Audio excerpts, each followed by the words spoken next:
at Royal York Hotel, and well, we've got a guest here. Toronto Truth Seekers have met before in the past. Do you mind introducing? How y'all doing? I'm Raoul. A little bit more dressed up than what you've seen me in previous videos. And what's going on today? Where are we at? So today is the convention of Grand Lodge of Ontario in the province of Canada. We meet once a year. This is where we hold our elections for the representatives in Grand Lodge. And so it's just a big hoopla. There's a lot of us here today. So what actually goes on? Well, there's a lot of meet and greet. A lot of guys are in from out of town, so they rent out different rooms and they stay. And there's hospitality suites for the different lodges, different districts. So you walk around, you get to meet people. And but the main thing is it's the voting, and it's a fraternity of meeting brothers that you haven't seen in a long time, because you form relationships with these individuals. You go through a lot, and you see them year after year, and you might not see them for a few years, and all of a sudden you see them and you reconnect. It's kind of nice that way. Yeah, and I guess the first time we met you was a few years ago, and I'm sure the viewers are wondering, why did you decide to come down to Toronto Truth Seekers like a Young and Dundas and talk to us? Well, I find it always funny that the impression of Masons and how they're like the New World Order, and they're the Illuminati trying to take over the world, and that's not the case. We're a fraternity, which means we're a social group primarily. We raise a lot of funds. We do the best we can in terms of helping our local communities. We raise awareness towards different campaigns, blood donation, the CHIP program. So I'll talk about the CHIP program. I mentioned it last time. It's not an actual chip. It's a acronym for Child Identification Program, where we create a CD for the Amber Alert. So if your child goes missing, you could give it to the cops. We don't keep any of that information. That information is put on a disc that's given to the parents. Right, yeah, so I remember in that video where you say it's with pen and paper, but then when it gets to the disc, there's got to be a computer involved. No, there is a computer involved. What happens is individuals go to the different booths. So usually on the Yonge Street Festival, once a year, we'll have a booth somewhere with these laptops. Well, it's a bag. It's a suitcase with a laptop in it, and all the information is taken there and then and put on the disc and given to the parents. But the information is wiped. We don't hold any of that. There's legal implications if we did, privacy concerns, of course. So, and that's not something personally I would be a part of. So it's just a misconception I think that a lot of the Truther movement has in terms of Masons. And that's one of the reasons I came down. Down to Truther Table, and I've seen you guys and talked with individuals down there. Because I've seen you online, and I like the work you do. I'm in full support of pretty much almost everything that you put out there. My views are very in line as well. So I'm not a fan of the vaccine campaign. I'm not a fan of the fluoridation in the water. I'm not a fan of the GMO in our foods, poisoning our food. I'm not a fan of the chemtrails. I'm not a fan of the official story for 9/11, as you will. So, How do you see those kind of points of view, like with when you talk with the other guys, like in the lodge? You'll be surprised. I'm so thankful I'm a Mason for this reason. Most of the guys I know who are Masons, who I consider my close friends, are fully aware of this, and they're as well pissed off, right? So the slack that we get, I don't think it's warranted. It's always pointing to like nothing of substance. Like show me some substance where we do something wrong. So that's where my concern is. It's so conspiracy theory-ish, and I'm about factual stuff. We do good work in our communities, and we are as well individuals who live in these communities, and we want to live in a good community. That means get the fluoride out of our water, Toronto. So how big of a meeting is this? Like, how many people would you say? A lot of people. Just to give you numbers, I think this year was probably one of the largest gatherings. This hotel is overbooked by 40 rooms. So you could imagine, there's everyone here. It's a big convention.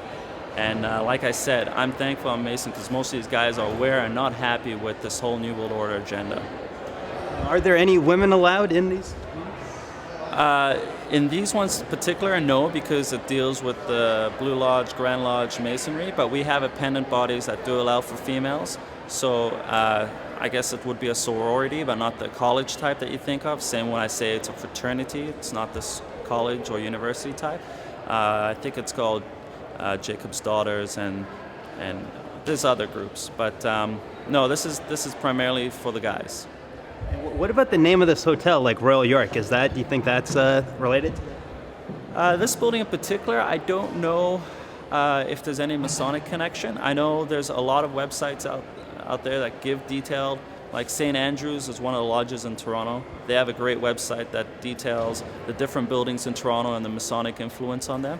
I could tell you that Old City Hall was architected by a member of my lodge way back when.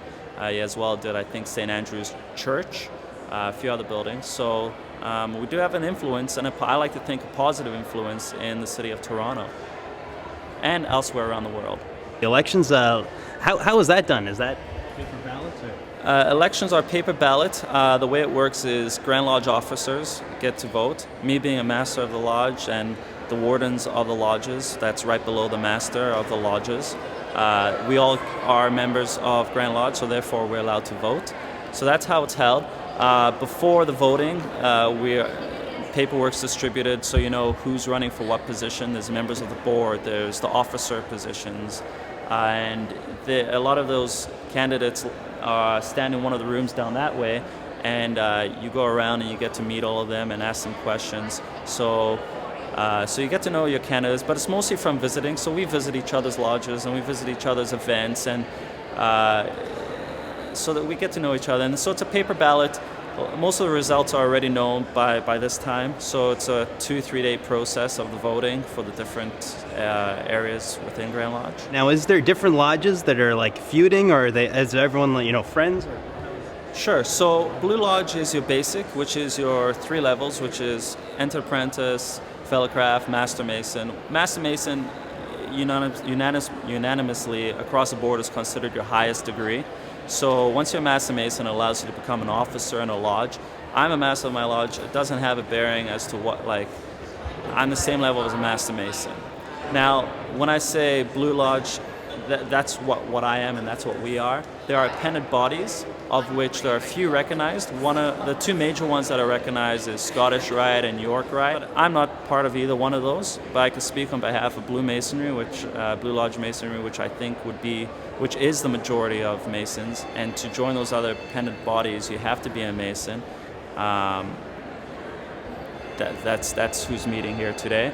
But there were booths earlier to introduce other Masons to these appendant bodies, the Scottish Rite, York Rite. And he's got the conspiracy theory rendition of what conspiracy theories think of Masons. I guess, yeah. How did that poster make you feel? No, I thought it was great. It's funny and it's very accurate, right? I mean, there's one perception of what your friends and family think because you spend a lot of time out. There's another perception of what society thinks, which is the Shriners. Those guys do a lot of good. They donate a lot of money. Sick Kids was, I believe, started by a Shriner.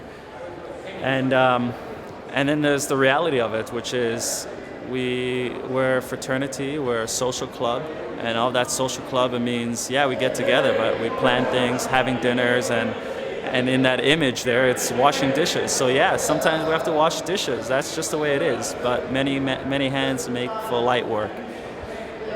It's around 6 o'clock on a Wednesday. I guess I'm glad to see. I guess I'm glad to be here, just to get my own point of view of what's going on here. Just because get a bit nervous, reading the stuff on the internet and eyes wide shut. You never know what kind of big parties going on. Yeah, I could tell you I walk around, I can point to people I know most of these guys, and there's nothing like that, nothing nefarious, and it's kind of comical because it's the same mindset that they have towards this whole, I don't know, they hold us in the same light as they do towards the New World Order, and it's just guys, let's get some facts. What about the Canadian politics? Because I'm sure people are wondering about that and connections with Freemasonry. I wouldn't be surprised that politicians are Masons, right? It's a mindset. I don't know if I explained this last time, but I always interpret it as a mindset where an individual who wants to grow and better themselves will look for opportunities and groups to join, and one of them would be Freemasons, right? We are a recognized organization that has contributed to building cities.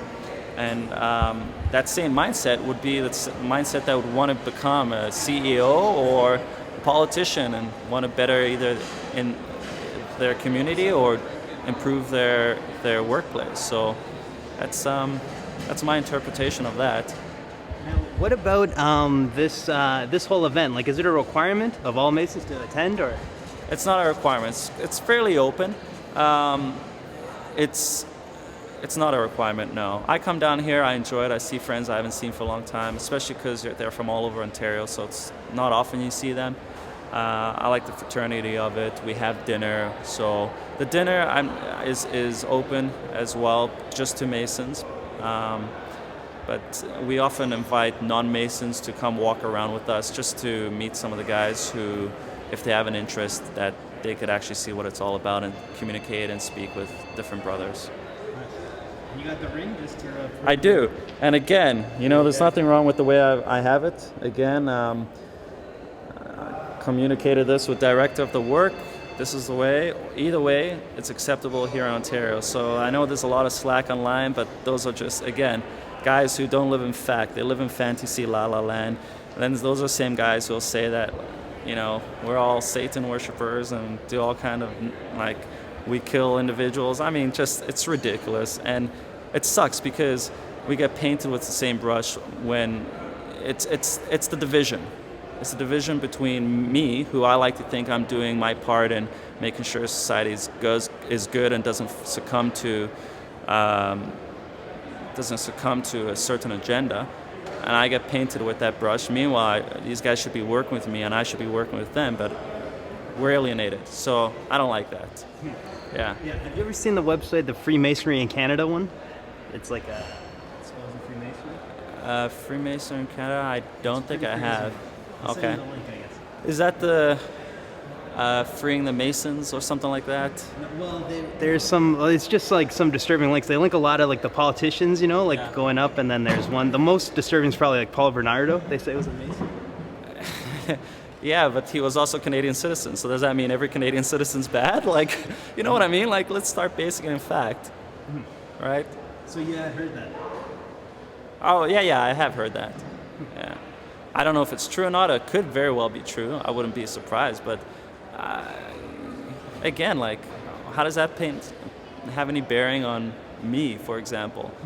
Yeah, see, but that's the thing is that that's why I like talking to you, because you're like a public guy, you're not afraid to say what you say in public, right? But then I guess that's part of where the misconception comes in, or maybe the conception of the internet is because it's like secret, there's a secret proceedings too. Well, a lot of guys would be shy about talking about this, just because, especially with someone like you, not you, Daniel, because you're a nice guy, but like the conspiracy theorist guys, because there's a bias, right? So they don't want to be put in that kind of situation. Me, I don't care about confrontation. I'm pretty open. Like, I'll talk about it. It's no big deal. Just stick with the facts, follow your gut, and we're not all bad. Like, we're all on the same team, and it's fighting this negative agenda.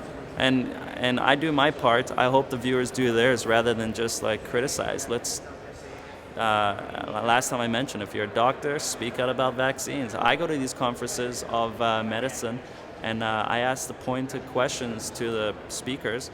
I was just at the vegetarian convention at Yonge and Dundas, and I was just so disappointed. I was speaking with everyone, hoping I could speak to them about living a healthy lifestyle. That means no GMO foods. Yeah, they don't eat meat, but they have no idea about GMO. I went to the veg.ca, the table booth they have there, which is the Toronto Vegetarian Society. I'm not one, by the way, but I went there and I was speaking with the girls, and I said, what about your stance on GMO? And blank stare in their face. They had no idea. So I actually posted them the idea, just so I could wake up their minds. I said, what happens if you take shrimp genes and put them in tomatoes like they're doing, right? Now all of a sudden the tomato's red, it has the red coloring from that gene. Looks great, you eat it. But let's say you're a vegetarian. Let's say you're either Jewish or Muslim. Let's say you have allergies towards crustaceans. So you eat it. Now all of a sudden, are you a vegetarian? I don't know, it's got shrimp genes in it. Is it kosher or halal? I don't know about that. And what happens if you have an allergic reaction to it? And these people just had no idea. And I realize it's a mindset that you have to break. Their mindset is, I just don't want to eat meat, so I eat vegetables, thinking they're doing themselves a benefit. But in essence, what they're doing is without they're remaining ignorant, and they could very well be potentially hurting themselves with GMO causing, post-natal mutations and infertility. So it's quite concerning. Yeah, for real. So I'm doing my part. What are they doing? What are you guys doing? Yeah. Ask yourself. Some good questions, some good information, and if you want to check out what this is a follow-up to, go to Google, search Toronto Truth, and it'll be the first video that comes up somehow. It's the first video. Toronto Truth Seekers meet a Freemason. And now you get to see me dressed up. Thanks, Dan. Thanks a lot, Raoul. Bye.